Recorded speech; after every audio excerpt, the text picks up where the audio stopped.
The guards were not disturbed because the prisoner survived torture. They were disturbed because he accepted it like someone who had already lived through worse. The detention station hung above the dead moon of Keeler, 9 like a black wound carved into space itself. Endless layers of armored steel wrapped around the enormous orbital prison, while cold white lights drifted across rotating defense rings surrounding the station against the endless darkness beyond. Inside cell block 12, the air smelled faintly of ozone, recycled oxygen, and overheated machinery. Security drones floated silently through the corridor, while magnetic locks echoed across the prison decks every few seconds like distant metallic heartbeats. Hundreds of prisoners remained silent behind reinforced containment walls as military officers moved through the station beneath glowing red surveillance lights. Nobody spoke loudly inside Block 12 anymore. Not after the human arrived 3 days earlier. Nathan Cross sat alone beneath the pale ceiling lights inside an interrogation restraint chair bolted directly into the center of the chamber floor. Thick magnetic cuffs secured both wrists while energy suppressors wrapped around his chest and shoulders beneath the torn remains of a dark Terran jacket. A bruise darkened one side of his face beneath the harsh overhead lighting, yet his posture remained calm. Not defiant, not broken. Simply tired in a way that unsettled everyone watching him. General Vera Call stood several feet away beneath the holographic prison display, wearing a dark sapphire-black military coat lined with silver command markings across the shoulders. Her golden eyes studied the human carefully, while dozens of officers observed silently from the upper security platform overlooking the chamber. "You entered restricted military sectors without authorization," Vera said coldly. Nathan remained quiet. "You disabled surveillance systems." Silence. "You accessed Extinction War archives sealed by interstellar treaty." Nathan slowly lifted his gray eyes toward her beneath the pale lighting. "People buried them for political comfort," he answered quietly. His voice surprised several younger guards immediately. Calm, controlled, almost gentle. Vera stepped closer toward the restraint platform. "You expect sympathy because your species survived difficult wars?" Nathan looked toward the chamber floor briefly before answering. "No," the general's expression hardened. "Then explain why Earth classified your existence beneath military extinction doctrine." Nathan said nothing this time. The silence stretched heavily through the interrogation deck, while the station engines vibrated softly beneath the floor. Vera suddenly struck the side restraint console beside Nathan hard enough to send sparks briefly across the chamber wall. Several officers flinched instinctively from the violent sound echoing through the room. Nathan did not react at all. That frightened the veterans immediately. One older security officer near the rear platform lowered his eyes quietly. Another crossed his arms uncomfortably while watching the prisoner remain perfectly still beneath the flashing warning lights. Vera noticed the hesitation spreading through her personnel. "Why are my soldiers nervous around an exhausted human prisoner?" she demanded sharply. Nobody answered. Nathan finally spoke instead. "Because some of them served near frontier evacuation zones." Silence crushed the room instantly. The older guards avoided eye contact immediately. Vera turned slowly toward them. "What does that mean?" One veteran swallowed visibly before answering. "Some survivors from extinction campaigns behaved similarly." Vera's golden eyes narrowed. "Similarly how?" The veteran looked toward Nathan carefully. "Quiet." The station lights flickered faintly overhead, while distant prison alarms echoed somewhere deeper in the orbital structure. Nathan calmly studied the reflection of emergency pathways glowing across the chamber floor beneath his restraint chair. His eyes moved subtly toward ventilation exits. Blast doors. Emergency medical stations. Not escape routes. Survival routes. Vera noticed immediately. "You are assessing the station." Nathan looked back toward her without fear. "I always assess structures." "Why?" Long silence. Cold mechanical hums echoed through the interrogation chamber, while red security lights drifted slowly across Nathan's tired face. "Because places like this usually fail before people realize they are collapsing." The answer unsettled the room more deeply than threats ever could.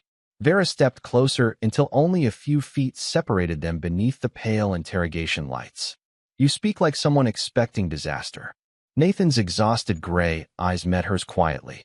"Experience tends to shape expectations." Somewhere deep beneath the prison decks, ancient dormant systems suddenly activated for the first time in decades. Neither Nathan nor Vera noticed the old military archive protocols beginning to wake beneath the station floor. But one veteran guard, near the rear platform, slowly stepped backward anyway. Because for the first time since the human prisoner arrived, the old soldier realized something terrifying. Nathan Cross did not look afraid of the prison. He looked afraid for it. The dangerous prisoners were never the loud ones. The dangerous prisoners were the ones who looked tired during interrogations. The orbital detention station drifted silently above the dead moon of Keeler 9 while pale silver light from the frozen planetary surface reflected across the endless armored hull plating outside the prison sectors. Inside Block 12, the artificial night cycle had already begun. Overhead lights dimmed into colder shades of blue, while security drones floated quietly through the corridors beneath rotating surveillance beams that swept across reinforced cell doors every few seconds. Yet despite the lower lighting, nobody inside the station truly relaxed anymore. Not after Nathan Cross arrived. Deep inside the observation chamber above Interrogation Deck 7, General Varicol stood before a holographic tactical display, reviewing silent footage captured from the previous interrogation cycle. Every screen showed the same unsettling detail. Nathan Cross never reacted emotionally. Not once. One younger officer shifted uncomfortably beside the glowing display table. He does not behave like a prisoner. Vera folded her arms beneath the dim silver lighting. He is restrained, isolated, and monitored continuously. Yes, General. The officer hesitated briefly, but he watches the station like someone preparing for a crisis. Vera replayed the footage again silently. Nathan seated beneath the restraint lights while his exhausted gray eyes tracked tiny details most prisoners ignored entirely. Ventilation timing, emergency lighting patterns, medical drone pathways, structural vibration intervals beneath the floor. The human studied everything calmly without appearing paranoid. That disturbed her more deeply than aggression would have. Bring up maintenance records for Block 12, Vera ordered quietly. The holographic display shifted instantly. Hundreds of structural diagrams expanded above the command table showing power routes, oxygen circulation systems, emergency blast doors, and evacuation corridors throughout the detention station. Vera narrowed her golden eyes slowly. Nathan had been observing the exact same systems during interrogation. Not escape routes. Survival systems. Why would a prisoner care about civilian evacuation corridors? One officer asked nervously. Vera remained silent. Somewhere deep in her military instincts, an uncomfortable realization slowly began forming. Nathan Cross did not think like criminals. He thought like survivors. Meanwhile, inside Isolation Cell 19, Nathan sat quietly against the reinforced containment wall while pale emergency lights drifted slowly across the chamber's ceiling overhead. Thick magnetic cuffs still restrained both wrists, though prison authorities had finally removed the heavier suppression harness earlier that evening after determining the human showed no signs of aggression. Nathan barely noticed. His attention remained fixed on the faint vibration patterns echoing through the station floor beneath him. Tiny changes, barely noticeable, but familiar. The station power grid was fluctuating irregularly. Nathan closed his eyes briefly, listening, counting. Somewhere several decks below, emergency generators had already started cycling unevenly. He recognized the sound immediately because he had heard similar vibrations years earlier aboard evacuation carriers before structural failure cascades began spreading through civilian sectors. The memory passed silently across his exhausted face, then disappeared again. Footsteps approached outside the containment corridor moments later. Nathan slowly opened his eyes as General Vera entered the observation sector alone beneath the cold blue security lights. No guards followed her this time. The general stopped outside the transparent containment barrier, studying the restrained human quietly through the reinforced glass. "You have been analyzing station systems since arrival," she said coldly. Nathan leaned his head lightly against the wall behind him. "Habit. You expect something to happen. Eventually." Vera's expression tightened faintly. "You say that with unusual confidence." Nathan looked toward the faint flicker passing briefly through the corridor lights overhead. Military stations this old usually fail in predictable ways. This facility is heavily reinforced. So were the others. Silence settled heavily between them. The faint mechanical hums of distant generators echoed through the corridor, while pale light reflected softly across Vera's sapphire-purple skin. "You speak like someone who watched entire structures collapse before," she observed carefully. Nathan's tired eyes lowered briefly toward the station floor beneath them. "I watch people collapse first." The answer lingered painfully in the silence afterward. Vera studied the human carefully now, not as a prisoner, as something harder to define. Nathan carried none of the arrogance usually found in dangerous men. No ego, no threats, just exhaustion layered over survival instincts sharpened beyond anything she had encountered before. Suddenly, every corridor light inside Block 12 flickered violently for half a second. Warning symbols flashed briefly across the containment barriers before stabilizing again. Nathan noticed immediately. Vera noticed his reaction more than the flicker itself. The human looked genuinely concerned for the station, not himself. Somewhere beneath the prison decks, ancient dormant military systems continued quietly waking from decades of silence, while hidden archive protocols scanned containment records searching for impossible genetic matches. Nathan closed his eyes slowly after the lights stabilized again. "The failures are accelerating sooner than expected," he whispered softly. Vera felt cold unease crawl silently beneath her military composure. Because for the first time since meeting the human prisoner, she realized something deeply disturbing. Nathan Cross was not afraid of dying inside the station. He was afraid the station would fail while innocent people were still trapped inside it. Every ancient law begins with a civilization trying desperately not to repeat a mistake. Artificial night deepened across the orbital detention station above Keeler 9 while cold blue security lights drifted endlessly through Block 12 beneath the low mechanical hum of aging life support systems. Outside the reinforced observation windows lining the upper prison corridors, the dead moon rotated silently beneath endless darkness, while distant stars reflected faintly across the armored hull plating surrounding the station. Yet somewhere beneath the lower containment decks, something old had awakened.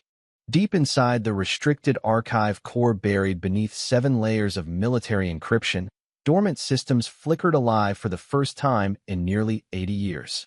Ancient Terran symbols rolled silently across forgotten monitoring screens, while emergency protocols began scanning prison population records automatically. Above the archive sectors, General Vera Call stood inside the central command chamber reviewing containment updates, while officers monitored the unstable station power grid through glowing holographic displays. Several sections of the prison continued experiencing brief electrical fluctuations despite engineering crews insisting the failures were under control. Vera no longer trusted those reassurances. Not after hearing Nathan Cross predict the instability hours earlier. One communications officer suddenly turned pale beneath the command lights. "General." Vera looked up immediately. "Report." The officer swallowed visibly while staring at his terminal. "Unauthorized system activity detected in Archive Core 7. Cause unknown." Another officer interrupted seconds later. "General, ancient military protocols are overriding standard access permissions." Red warning symbols flashed suddenly across every command display in the chamber. Several holographic systems shut down entirely before rebooting beneath unfamiliar, white interface markings no active military officer recognized immediately. Vera stepped toward the central tactical console as the command room lights dimmed sharply around her. "Who authorized archive activation?" Silence. Then the station itself answered. A cold mechanical voice echoed through every command deck speaker simultaneously. "Genetic recognition complete." Every officer froze instantly. Deathworld law priority detected. The chamber fell silent except for the low hum of emergency power systems cycling beneath the floor. One younger lieutenant frowned in confusion. "What is Deathworld law?" Nobody answered immediately, because several older veterans inside the command center already looked visibly disturbed. The mechanical voice continued calmly through the station speakers. "Survivor classification confirmed. Terran extinction protocols active." Vera's golden eyes narrowed sharply. "Identify the recognized subject." The holographic displays shifted instantly. A single personnel image appeared above the command table in pale white light. "Nathan Cross." Silence crushed the room completely.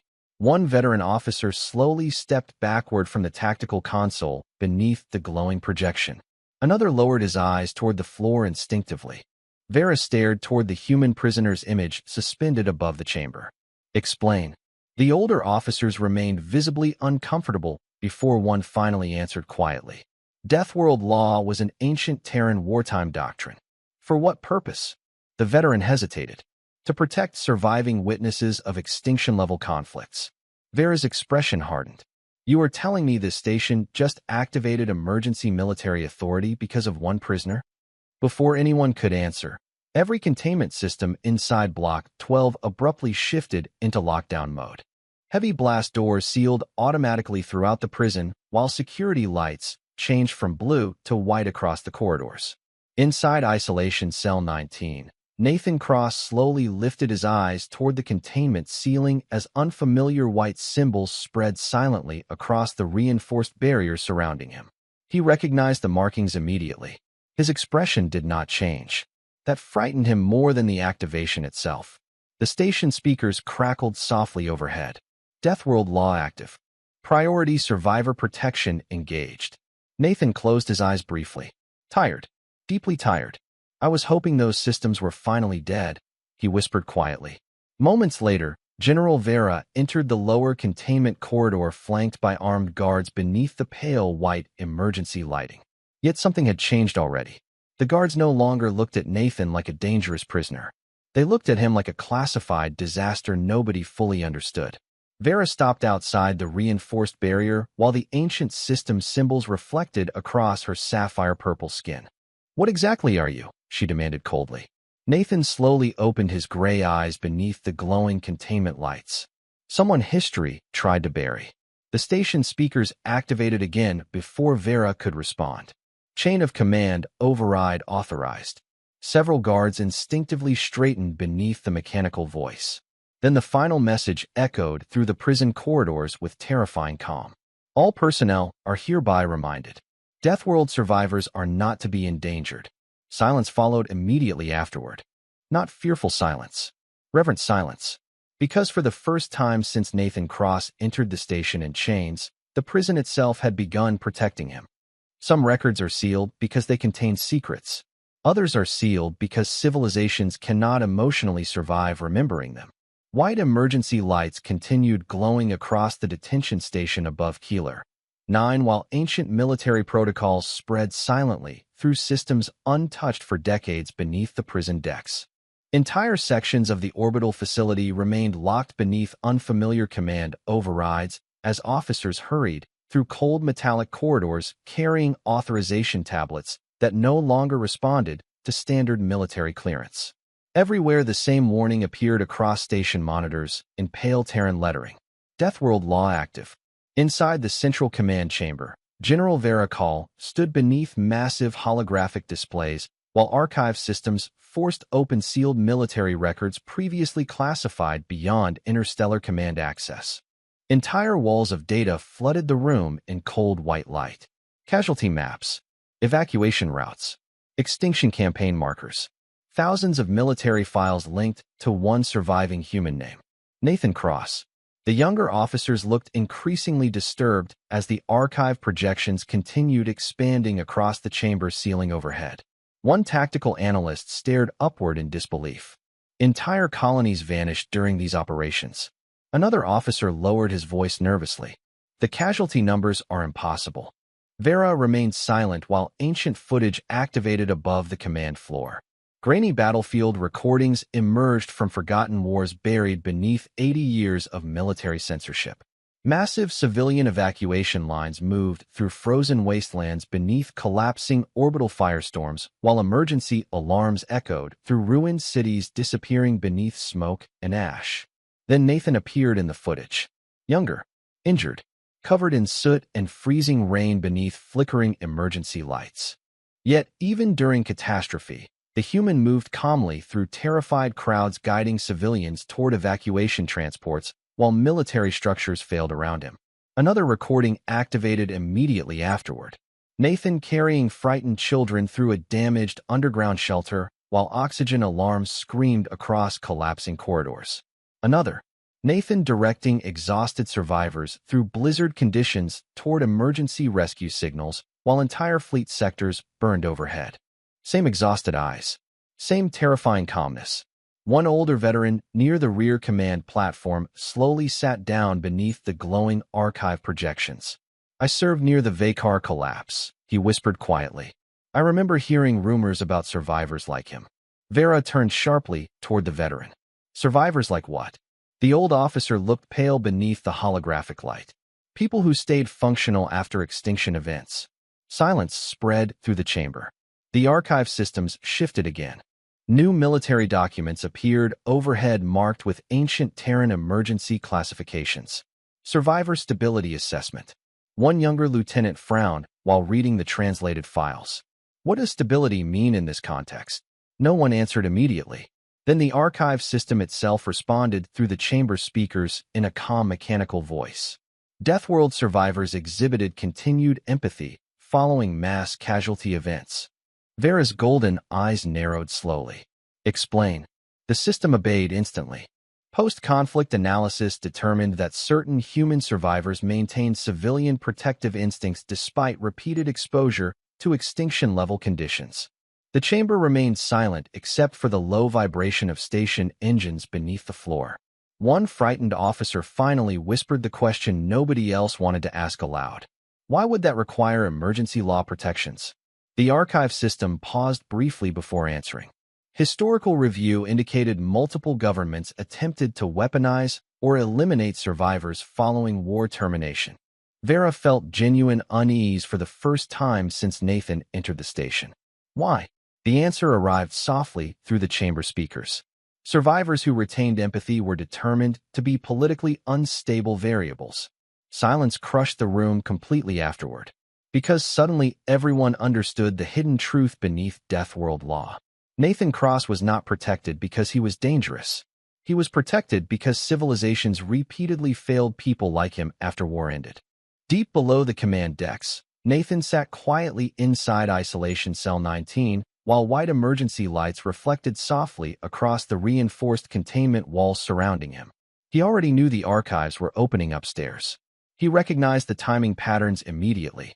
One older prison guard approached the containment barrier slowly, carrying a food tray beneath the pale lighting. Yet instead of shoving the tray through the slot aggressively like previous shifts, the veteran placed it down carefully. Respectfully. Nathan noticed immediately.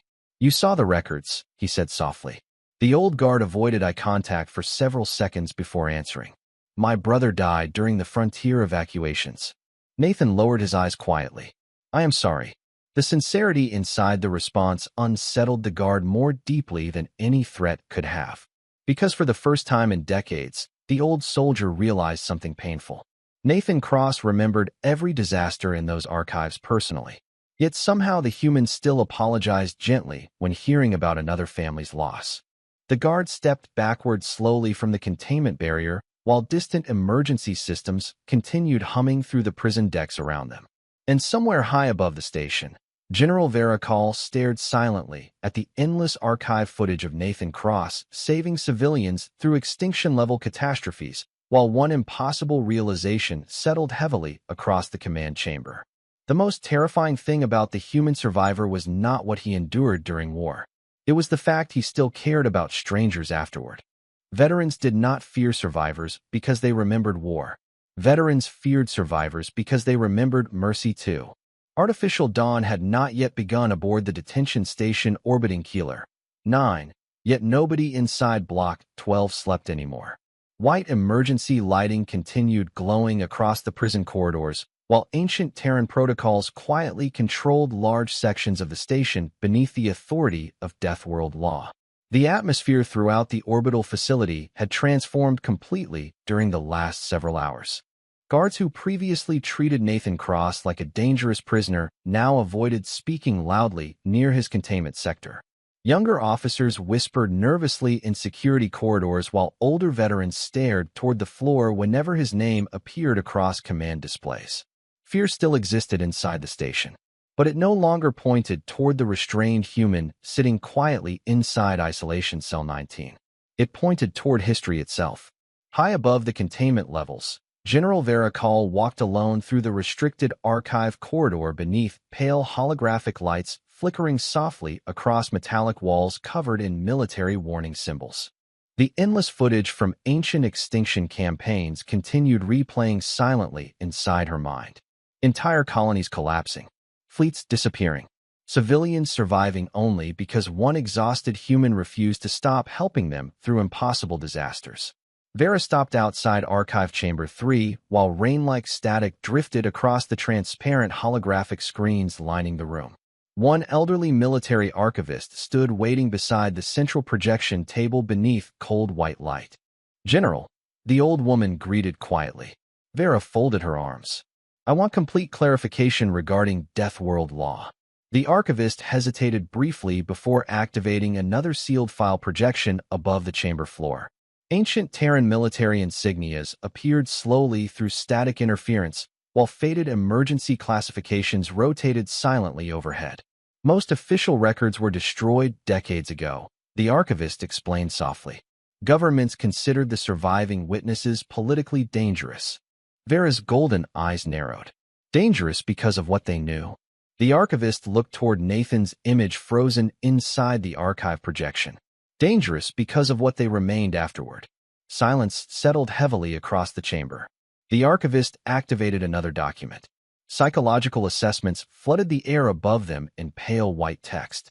Subjects continue exhibiting empathetic civilian response despite repeated mass casualty exposure. Vera read the sentence twice. Slowly. That was considered unstable? The old archivist lowered her eyes. Entire governments expected survivors to become emotionally detached after extinction wars. But they did not. No, the archivist's voice softened painfully. Some remained compassionate anyway. Vera stared silently at the floating assessments while distant prison engines vibrated through the archive floor beneath them. Why would that frighten civilizations? The archivist finally answered with visible exhaustion in her eyes. Because empathy after unbearable suffering forces everyone else to confront their own moral failures. The words lingered through the cold chamber air long after the old woman stopped speaking. Deep below the archive sectors, Nathan Cross sat quietly near the transparent containment wall inside Isolation Cell 19, while pale emergency lights reflected softly across the metallic floor surrounding him. The prison remained unusually silent tonight. Even the guards moved more carefully now. Nathan noticed all of it immediately. One younger security officer paused outside the barrier carrying replacement thermal packs beneath his arm. He looked nervous standing near the containment field. Nathan glanced toward the officer calmly. "You should rotate those packs manually tonight." The young guard frowned slightly. "Why?" Nathan's tired gray eyes drifted briefly toward the ceiling lights overhead. "Power fluctuations are becoming uneven across lower sectors." The officer stared at him uncertainly. "How can you tell?" Nathan listened quietly to the station vibrations beneath the floor before answering. "The life support harmonics shifted 3 hours ago." The guard looked disturbed after hearing that. Not because Nathan sounded threatening, because he sounded correct. Moments later, emergency warning lights suddenly flickered again throughout Block 12. Several corridor systems shut down briefly before white backup lighting restored itself beneath a low mechanical pulse echoing through the station walls. Nathan closed his eyes softly. "There it is," he whispered. The young officer swallowed nervously. "What is happening to this station?" Nathan slowly opened his eyes again beneath the pale containment lighting. Old systems failed quietly at first. Somewhere far above them, alarm symbols began appearing across engineering decks throughout the prison. Structural integrity warnings, cooling instability, emergency rerouting failures. The station was beginning to fracture beneath decades of hidden damage nobody properly maintained anymore. Yet while command officers panicked upstairs, Nathan remained perfectly calm inside his cell. That frightened the younger guard more deeply than any military warning ever could, because suddenly the officer understood what the veterans already knew. Nathan Cross did not behave like a prisoner trapped aboard a failing station.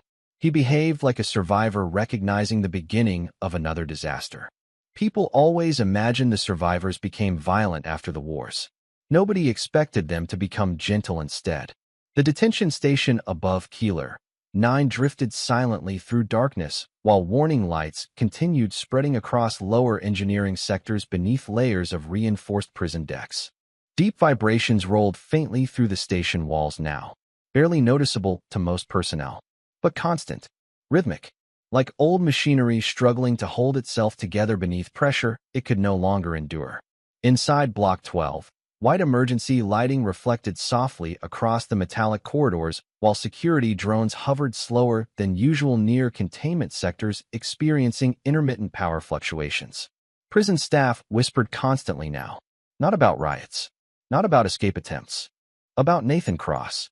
The human prisoner remained seated quietly inside Isolation Cell 19, while distant alarms echoed through the station behind him in irregular patterns only he seemed capable of predicting before they happened. General Varicall entered the lower containment corridor alone once again beneath pale, emergency lights flickering softly overhead.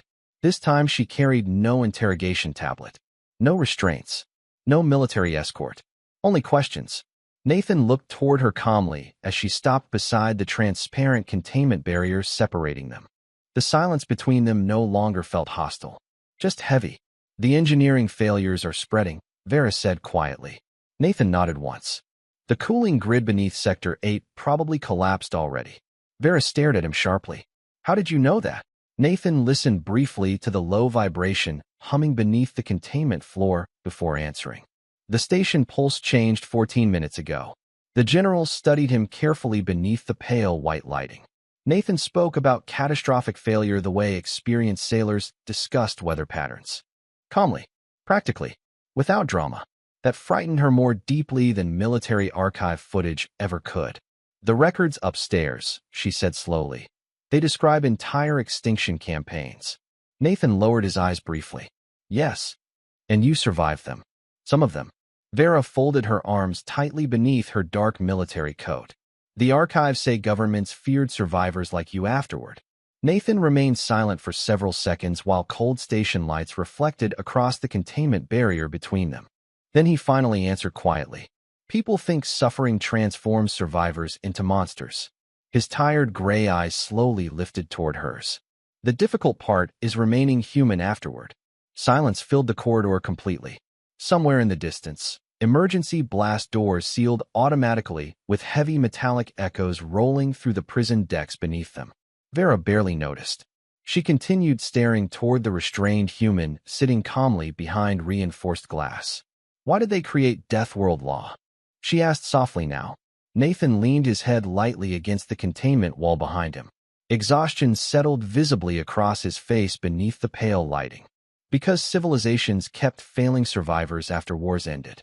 Failing them how? Nathan's expression darkened faintly. Not anger. Memory. People wanted us useful during catastrophe. His voice remained calm. But afterward we reminded governments what survival actually costs. Vera felt cold unease settle quietly inside her chest. So they buried the survivors. Nathan nodded once. And the memories attached to them. The corridor lights flickered violently overhead again. This time, several containment systems briefly lost power before emergency backups restored white illumination across the prison sector. Nathan immediately looked upward toward the ceiling. Focused now. Listening. Vera noticed his posture change subtly. What is it? Nathan stood slowly for the first time since she entered the corridor. Magnetic restraints remained attached to his wrists, yet somehow the movement still carried quiet authority beneath it. The lower reactor stabilizers are beginning cascade failure. Vera frowned sharply. Engineering crews reported no critical breaches. Nathan looked toward the corridor floor beneath them. Because the station sensors are reading the failures too slowly. Before Vera could respond, the entire containment sector shook violently for several seconds beneath a deep mechanical groan echoing through the station structure. Emergency alarms erupted instantly across Block 12, while red warning lights flooded the corridor overhead. Several security drones lost stabilization and crashed against the walls nearby before rebooting erratically. Nathan closed his eyes briefly during the tremor. Not afraid. Familiar. The alarms continued screaming through the prison decks around them, while frightened guards rushed through nearby corridors carrying emergency tablets and portable power packs beneath flashing red lights. Vera looked toward Nathan again beneath the chaos. How did you predict that? Nathan slowly opened his eyes. Because failing systems sound the same everywhere. The station shook again harder this time. Somewhere deeper below, frightened prisoners began shouting through containment sectors while emergency systems struggled to stabilize rapidly collapsing infrastructure. Yet Nathan Cross remained completely calm behind reinforced glass, while the orbital prison slowly descended toward catastrophe around him. And for the first time since meeting the human survivor, General Varicol realized something deeply terrifying. Nathan was not emotionally detached from disaster. He simply recognized it earlier than everyone else. During disasters, true leadership is never loud. It sounds like one exhausted person calmly telling strangers where to stand. Red emergency lights flooded the detention station above Keeler 9 while catastrophic system alarms echoed endlessly through the orbital prison beneath, violent structural tremors spreading across lower engineering sectors. Entire corridors shook intermittently now as failing reactor stabilizers overloaded beneath decades of neglected damage hidden deep inside the station framework. Across Block 12, containment systems flickered between emergency power cycles, while frightened guards rushed prisoners toward temporary lockdown zones under flashing warning displays. Panic had finally arrived. Nathan Cross recognized it immediately.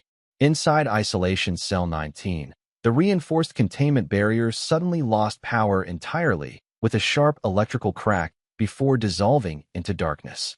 General Varicol instinctively stepped backward as emergency sirens screamed through the corridor around them.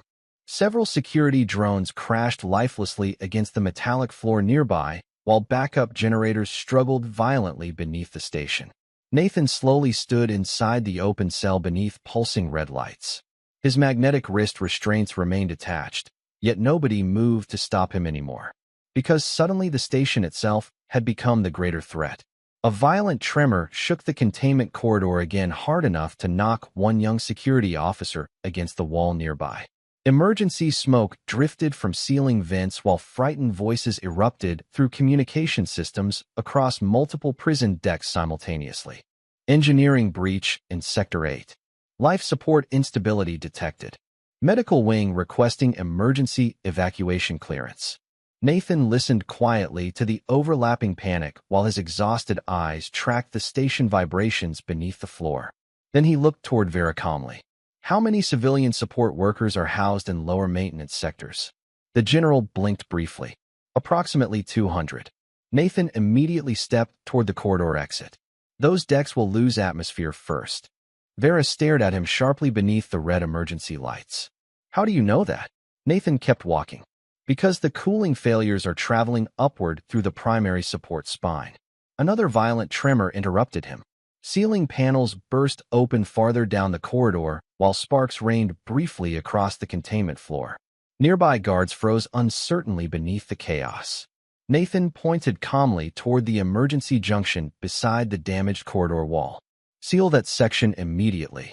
The guards obeyed without hesitation. Vera noticed that instantly. The human prisoner had not raised his voice once. Yet everyone moved when he spoke. Nathan reached the central security junction moments later, while emergency alarms continued screaming through the station. Holographic evacuation maps flickered weakly above damaged consoles as terrified personnel shouted conflicting instructions through failing communication systems.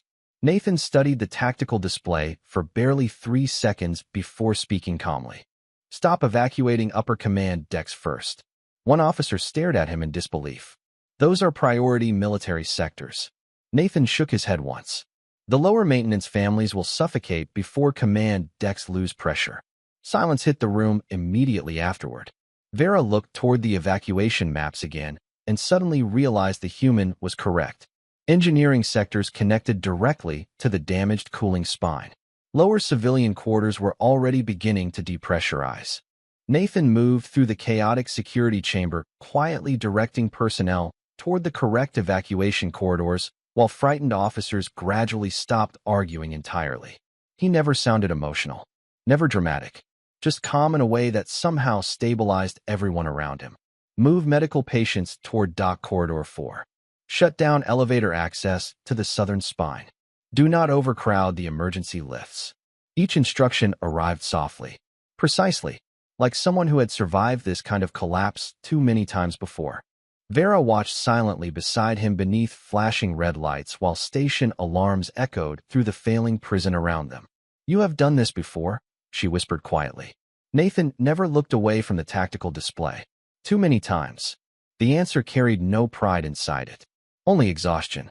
Suddenly, another explosion-like tremor rolled through the station structure beneath their feet. Entire lighting sections failed across the security chamber, while frightened civilians screamed somewhere deeper in the lower corridors. One young officer panicked immediately. "We are losing the evacuation routes." Nathan stepped toward the failing tactical console and rerouted emergency power manually through auxiliary maintenance systems without hesitation. The holographic pathways stabilized seconds later. The officer stared toward him in shock. "How did you know the backup routes?" Nathan's gray eyes remained fixed on the station maps, glowing beneath red emergency light. "Because every collapsing structure eventually starts thinking the same way." Vera felt something shift quietly inside her chest, while watching him guide terrified strangers through catastrophe with terrifying calmness. Not because he looked fearless, because he looked heartbreakingly familiar with disaster. Outside the reinforced station windows, the dead moon of Keeler 9 rotated silently beneath endless darkness, while the damaged orbital prison drifted above it, shedding faint trails of glowing debris into space. Inside the failing station, Nathan Cross continued directing frightened civilians toward survival without hesitation despite still wearing prisoner restraints around his wrists. And for the first time since the crisis began, General Vera Call understood the hidden truth behind Deathworld law completely. The law did not exist because survivors were dangerous during disaster. The law existed because civilizations repeatedly depended on survivors once disaster finally arrived. Civilizations built monuments for heroes, but they built hidden laws for the survivors they secretly abandoned afterward. The detention station above Keeler 9 trembled continuously now beneath cascading reactor instability spreading through lower engineering sectors like fractures across old glass. Red emergency lights pulsed endlessly through metallic corridors filled with smoke, frightened civilians, and exhausted security personnel struggling to maintain evacuation order while ancient systems failed faster than command officers could respond. Outside the armored station windows, pieces of damaged hull plating drifted silently into space above the frozen dead moon below. Yet inside the collapsing prison, one restrained human continued guiding strangers toward survival with terrifying calmness. Nathan Cross stood beside the central tactical display inside Security Junction 4, while officers rerouted civilians through emergency corridors beneath flashing holographic maps. Sweat rolled down frightened faces around him. Voices cracked across overloaded communication channels. But Nathan remained steady. Always steady. Seal Dock Corridor 2 before pressure loss reaches the civilian transports. Move maintenance families toward the northern shelter sectors. Do not use elevator spine 3. The instructions came quietly, clearly, like memory speaking through exhaustion. General Vera Call watched him from several feet away beneath flickering red light, while distant structural alarms echoed endlessly through the station around them. She had commanded fleets during military campaigns across half the galaxy. Yet she had never seen panic stabilize around a single individual the way it did around Nathan Cross. Not because he inspired fear, because he inspired focus. Suddenly, one archive technician rushed into the junction carrying a glowing emergency tablet beneath his arm. "General," he shouted over the alarms. Additional Deathworld files were unlocked during the reactor failures. Vera looked toward him sharply. "Report." The technician swallowed hard before activating the projection. Ancient classified records filled the air above the tactical table in pale white light, while evacuation sirens continued screaming throughout the station. One sentence appeared immediately across the display. Deathworld law established following post-war civilization collapse events. Vera frowned. Collapse events? The technician expanded the archive further. More records emerged. Entire governments destabilized after extinction wars ended. Civilian uprisings. Military resignations. Economic breakdowns. Psychological trauma spreading across surviving populations long after battles stopped. Then the final report appeared. Primary cause identified. Systemic abandonment of human survivors. Silence hit the room despite the alarms surrounding them. The technician's voice lowered nervously. The law was not created during war. Vera slowly looked toward Nathan across the tactical chamber. It was created after. The technician nodded weakly. Historical review determined civilizations repeatedly used survivors for emergency stabilization during disasters. His eyes lowered toward the projection, then discarded them afterward because they reminded populations what were truly cost. Nathan remained quiet while the emergency lights flickered across his tired face. Vera stepped toward him slowly beneath the trembling station ceiling overhead. They created an interstellar law because civilizations failed people like you. Nathan stared toward the evacuation routes glowing across the tactical display. People prefer rebuilding cities over rebuilding survivors. The answer landed softly inside the chaos surrounding them. Yet somehow it silenced the entire room. Another violent tremor shook the station hard enough to send sparks across the tactical ceiling above them. Emergency pressure warnings erupted immediately through nearby corridors, while frightened civilians cried out somewhere deeper inside the evacuation sectors. Nathan moved instantly toward the northern station maps. Pressure breach approaching Shelter Corridor 6. Officers reacted immediately, not because he outranked them, because experience had already taught everyone he was usually right. Vera watched him coordinate rescue movements beneath flashing red alarms, while one impossible realization settled heavily inside her chest. Nathan Cross had survived extinction-level catastrophes. Governments feared him afterward. Civilizations buried his history beneath classified law. Yet despite everything, the humans still chose to help strangers during disaster without hesitation. The station trembled again violently. One frightened child suddenly appeared near the tactical chamber entrance, clutching an emergency blanket while smoke drifted through the corridor behind her. Nathan immediately knelt beside her despite still wearing magnetic restraints around his wrists. "Hey," he said gently. "Where is your family?" The child pointed shakily toward the evacuation tunnels. Nathan looked toward two nearby guards. "Take her to medical shelter 2. Stay off the southern corridors." The guards obeyed instantly. Vera stared silently at the restrained human comforting frightened civilians while the station collapsed around him. No anger, no revenge, no bitterness toward the people who imprisoned him, just exhausted compassion. And suddenly the alien general understood the most painful truth hidden inside Deathworld law. The law did not exist because survivors became monsters after catastrophe. The law existed because survivors who remained kind afterward forced civilizations to confront their own cruelty. The final proof of civilization is not how it wins wars. It is how it treats the people who survive them. Artificial sunrise slowly began spreading across the damaged detention station orbiting Keeler 9 while emergency crews worked silently through smoke-filled corridors beneath the fading pulse of red warning lights. The catastrophic reactor cascade had finally stabilized hours earlier after entire sections of the orbital prison nearly collapsed into vacuum. Across the station, exhausted civilians rested inside temporary shelter sectors wrapped in thermal blankets beneath dim emergency lighting, while maintenance teams repaired shattered systems and fractured hull plating scarred by the night's disaster. The station still drifted above the dead moon quietly, broken, but alive. Inside Command Corridor 3, General Varicol walked alone beneath pale morning lights reflecting softly across metallic floors still covered in emergency repair markings.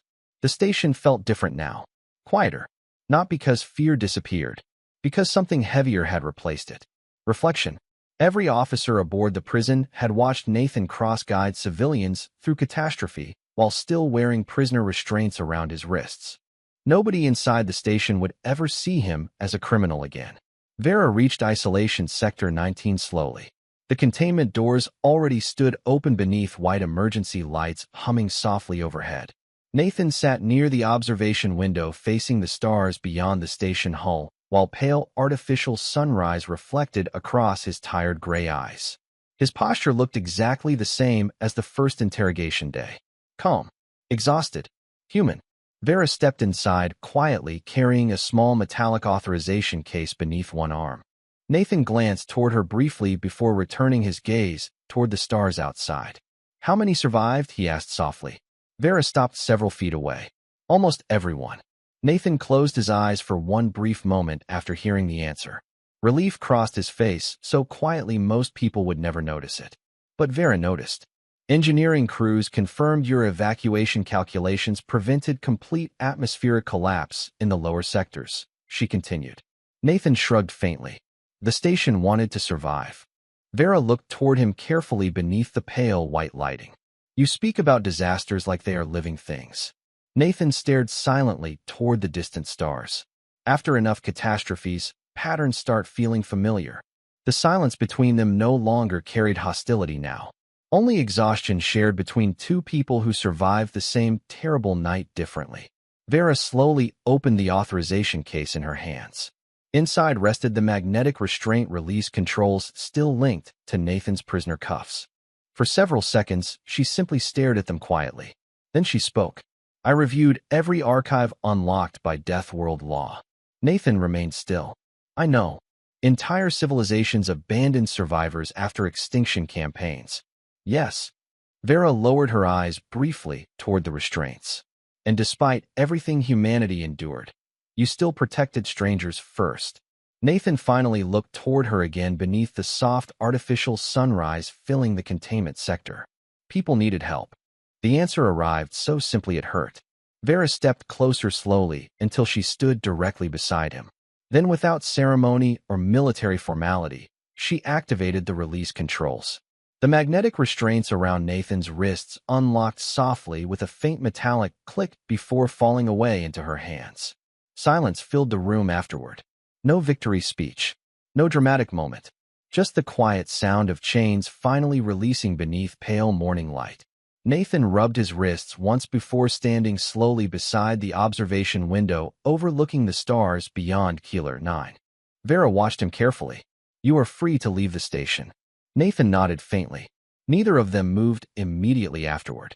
Outside the observation glass, repair ships drifted silently around the damaged prison, while sunlight from distant stars reflected softly across fractured hull plating scarred by the disaster.